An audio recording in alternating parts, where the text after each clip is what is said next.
For those of you that have asked, yes, I'm still alive.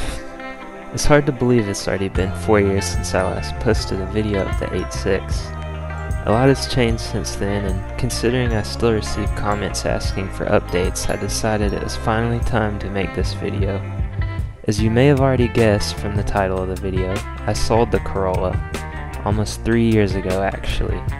And while I know that's not the update that most of you wanted to hear, it was for a good reason, which I'll explain later in the video.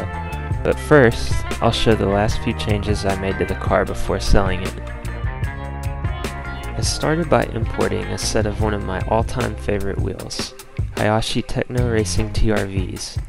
This particular set was made in 1981, the first year of production, and they had seen better days. But with some fresh paint and polishing, they cleaned up pretty well. I was even able to source a set of new old stock center caps to complete the restoration.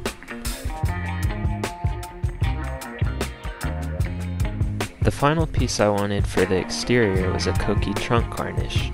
Oddly enough, at the time, it was cheaper to buy an entire trunk lid and have it shipped here from Japan than it was to buy the single piece of plastic I was after. After transferring the part over to my trunk lid, I decided I also wanted to replicate the pinstripe found on JDM Koki 11s. This was the final result.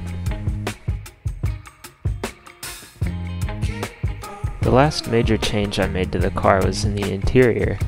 I was able to find a pair of blue Koki GTS seats locally. Here's how they looked installed.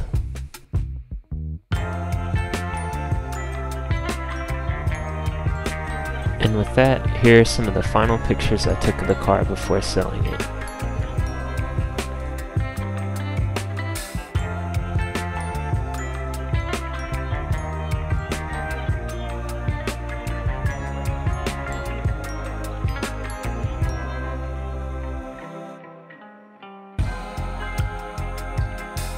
I'd like to use the remainder of this video to get my channel caught back up to the present day, and I'll start by talking about some of the other vehicles I've been working on both during and after the AE86. If you've been a long-time subscriber, you may remember the white S13 Silvia I made a video or two about. I sourced a set of brick headlights for it and even repainted it in the two-tone paint scheme it originally left the factory with. The goal for this one was just to be a clean and simple OEM plus 90s styled Silvia.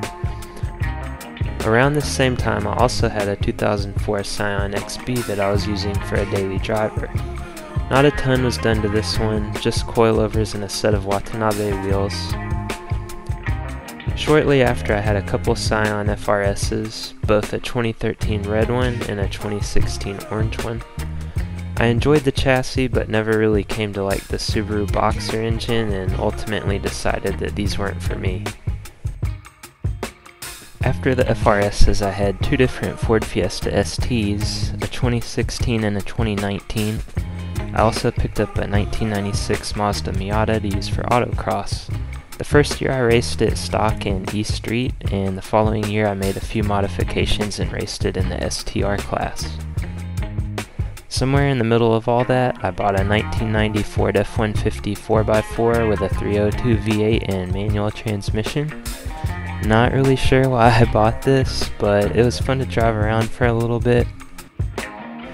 After the Ford, I bought an 87 Chevy Scottsdale. Much like the Ford, it didn't really serve much of a purpose, but I liked the look of old square body trucks and wanted to try one. And what goes better with an old C10 Chevy truck than a 1991 Honda Beat? This is definitely one of the most bizarre cars I've ever owned, but also probably one of the most fun. If you're not familiar with these, you should definitely check out some videos of them. I think the phrase "drives like a go-kart" is often overused in automotive journalism, but in the case of the Honda Beat, it truly is about as close as you can get to driving a go-kart on the street without actually driving a go-kart on the street. I got a couple newer pickup trucks. The first one was a 2020 Chevy Silverado Trail Boss, and after that I ordered a 2021 Toyota Tacoma TRD Off-Road with a 6-speed manual. We've now made it all the way up to my current daily driver, which is a 2013 Honda Fit. I bought it as a completely stock base model with a manual transmission, and I haven't done much to it since it is a daily, but I did install some Tane lowering springs and a set of Kosei K1 wheels. Now this last car is the most recent project car that I've been working on. It's a 1995 Nissan 240SX, and when I got it, it had been sitting for about 8 years, so it needed quite a bit to get it going again, and it had a fiberglass S15 front on it that didn't fit very well. Really just needed a complete overhaul. But after I got it running good, I put 5-lug hubs on it with a set of Stage Night wheels. After that, I went through the interior and put that all back in with new carpet and a touchscreen radio with a backup camera. And the last thing I did was put an OEM Zinky front back on it with a JDM Naven body kit. About all that was really left was bodywork and paint, and I was getting ready to start on that when an opportunity came up to buy a car that I've had my eye on for quite a few years, and I needed the space, so this one went on Marketplace and the next day it was sold. Now we're up to the present day, and there's one car that's managed to hang around while all the others came and went. My 1975 Datsun 280Z. I've had this car for over 10 years now, and I think it's finally time to start doing some work to it and documenting it here going forward.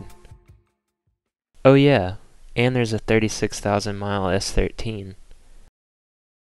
And this thing.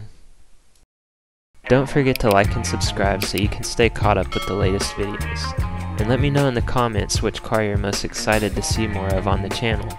See y'all in the next one.